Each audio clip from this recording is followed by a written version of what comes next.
morning, everyone. Happy Friday. I think it is December 18th today. I hope it is anyways. I am busy this morning working on a new colorwork mitts pattern. I wasn't sure about it, but I really love how the fairy wine is coming through with the Gothic Daydream. It may or may not be a flower pattern coming. Kind of excited. But right now, oh, my neighbors are home. They're the cutest little old couple. My entire neighborhood, I think we are the newest people in the last, like, at least, from what they were saying, 30 years. We're the newest residents. And all the other houses, like, have been passed from parents to children. And so we were actually the newest people in this neighborhood since it was founded. And I love it. Our neighbors are so cute.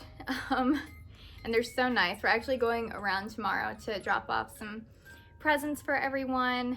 We just got everyone a bag of oranges because it's good to stay healthy. And some cookies and hot cocoa. Just little fun things like that for like our nearest couple neighbors. And the couple next door are so adorable. They are both in their late 70s, early 80s, and they go on walks together. And so what they do is they walk up and down this block, and they both have walkers. And so I love going out and sitting on my porch and just talking to them because it's like 20 feet away, 30 feet away or something. And they're always divided. The woman is so much more faster than her husband. But so we get a chit chat every now and then, and they're just so sweet. Oh, my music box stopped.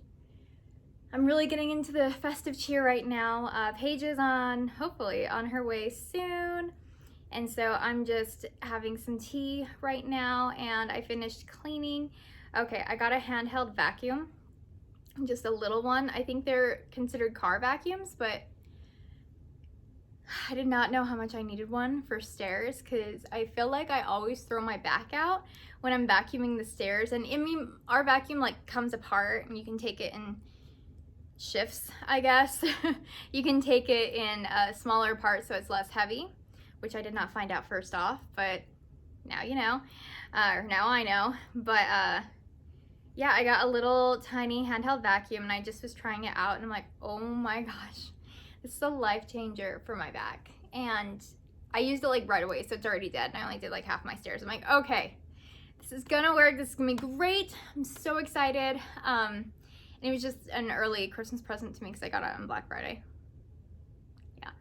But yeah, oh, we got some decorations going on here. I got my Christmas pillows, and now I'm just settling in. I think I'm excited for this pattern. I think it's gonna be really good, honestly. Sometimes I'm just like, oh, it's not gonna work. I don't like it anymore. I'm gonna hate it. And then I'm like, I love this thing. So I'm working on it, and I'm about to get to probably the thumb part. I'm trying to see where I want the thumb part to be, just based off of how much longer I have with the chart. So I have to do some measuring. So if I get so many stitches per row, or so many rows per inch, then I'll know where to separate for the thumb completely and then where to start the thumb. And so I think I'm going to start the thumb because it looks like I have about 3.5 inches, maybe 4 inches of the color work left. And the thumb, I like to be a good 2.5 inches or at least a good 2 inches before I separate. But I'm gonna play around because I never really know what I'm doing until I actually start knitting. If that makes any sense. A lot of people ask me with designing, like, how did you get started? What's your design process? I'm like, I just kind of color on paper. I need to put these in the shop, but I just keep taking them for myself and I feel really bad, but I don't because they're great.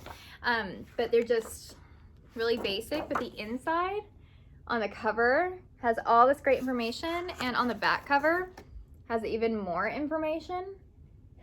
And the thing that I love the most about these actually is that the actual squares on it are made for knitters. They're made for color work. They're so small, and so you can actually fit an entire design on one sheet of paper instead of having to like make it in several different ones. So I love these things. I'm gonna order more, but I'm gonna put them on the website here pretty soon too, because I know other people would really benefit from these.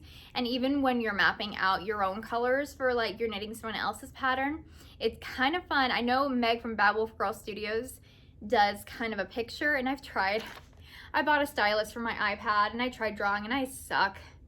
I tried so hard and it did not work out. But I do love the idea of kind of graphing out your own colors that you're planning on using and just seeing how the color dominance works and how your colors interact together. So I'm excited to put these in the shop, but I'm just having way too much fun with color right now. And I think these mitts are gonna be super cute. So that's my design process. I kind of make it up as I go along, but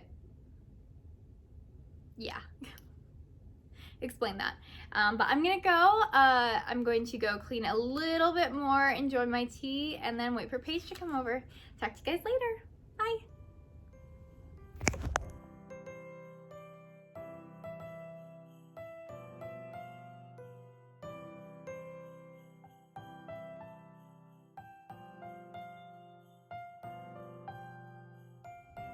Hey guys, so I'm going to start the questionnaires, the Ask Me Anything section that I was putting. I put questions on Instagram a couple days ago of just ask me anything. So I wrote down all the questions, and the first one we're going to start off with is actually kind of a two-parter, because some of these questions are similar enough where I think they would really kind of interact well together. So the first question is, where did you find the most information on fairy folklore? And it's kind of interesting because I've been into fairy and adventure and fantasy since I can remember, really, like 4 or 5 years old. And I think it's because I was a very loud child, but also kept to myself, if that makes any sense. I was very introverted, but I was a very vocal person with a huge personality. And so I didn't have very many friends growing up, honestly, not until about high school or so. At least not that I considered. I think mainly because when we were kids, we're like, nobody likes me. But so I found a lot of my friends in books. And the second question was, what got you into the fantasy literature genre? And I think that was because it was just the perfect way to escape, the perfect way to push the bounds of what could be possible in the world. And I just kept over and over escaping into the world of creepy, of fantasy, of wonder, of joy, of all these different things. I remember watching Scary Stories to Tell, or listening, or none of those, reading like an actual book, not just listening to it, of Scary Stories to Tell in the Dark. And they had, I think, 3 or 4 of those books. And the concept was so foreign to me of those stories, because it's so beyond the realm of like what you think is possible and just so crazy. And but I think the first actual fantasy fairy folklore book that I actually read, which inspired a lot of my love of fairies and magic, was a book called The Age of Fable. And it is an older book. I've never really researched like where the book came from or anything, but my grandma had these amazing faux leather bound books, like 80 of them. And I've kept, because they got lost somewhere and I found like 20 of them. So I have 20 of them, and I don't think I have Age of Fable. But I grew up reading that book, and it's basically Greek mythology. And so as a 7-year-old reading Greek mythology, not really understanding all that's going on, but I had very high reading levels as a young kid. And I mean, that's something I've always loved reading, but I had very high levels as a very young child. And so I was reading Greek mythology at 7 or 8 years old and kind of understanding it for the most part, and inferring what words I didn't understand. And from that, it opened a world of like people, when a druid dies or whatever, they turn into a tree, and then their child can come sit underneath the tree and still be with their mom. Or a lady picked a flower on accident and didn't realize that it was a water nymph. Or I guess it wouldn't be, it was by the river. It was a river nymph, from that story at least. And when they picked the flower, blood came out, and they're like, oh, what is this? And then they got cursed for this other reason, and then everyone in the story died because it's Greek mythology. And so it was very cool kind of reading those stories and be like, no one's ever really talked about this kind of stuff before. I've never heard stories like this before. And so finding genres of books where I could just escape into this whimsical world and find all these different cultural things or fairy folklore that just would completely crash down on me and just totally change my perspective. And then, you know, make believe and imagination, and it just kind of went from there. But it wasn't until, I want to say, I used to do art, I used to sketch, paint, all that jazz. I feel like I always had an artistic kind of outlet, but it wasn't until I started dyeing yarn that I really felt like I could put kind of my wonder and love and joy of all the whimsical into something.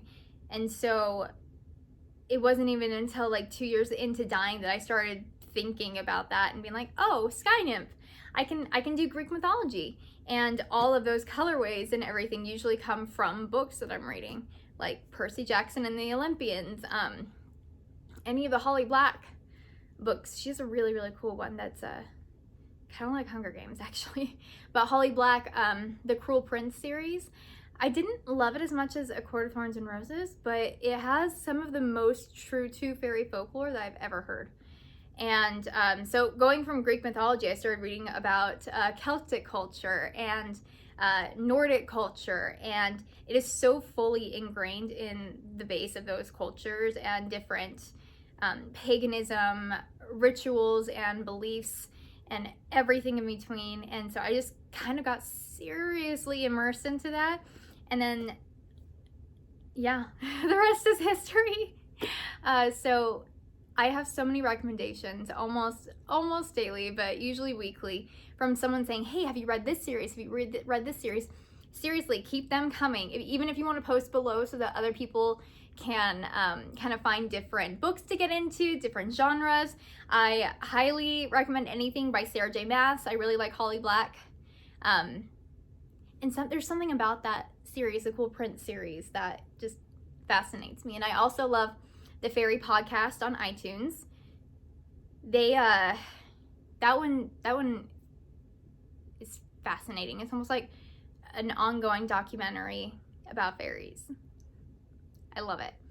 And right now I'm not really anything about fairies per se, but I'm reading a book called Cinder, and I can't remember who it's by, but that's also very interesting. I don't know. I'm just reading all these recommendations that you guys send to me.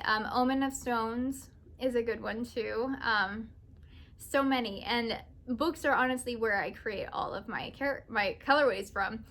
It doesn't have to be anything directly related, like a character's name or anything. Like my Moon Eater colorway comes from Aragon, and I don't think I've ever really said that online or anything. There's just a witch in the series that seriously inspired me, and then she said, a culture calls me Moon Eater.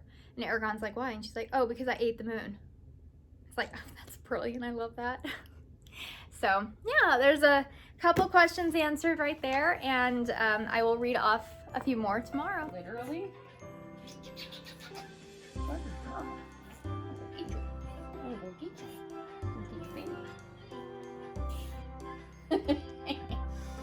so tiny. Look at these little legs. Sit down. After a long day of learning how to weave, Lulu is so exhausted because she met a new friend today. Me too. Are you ready for sleep?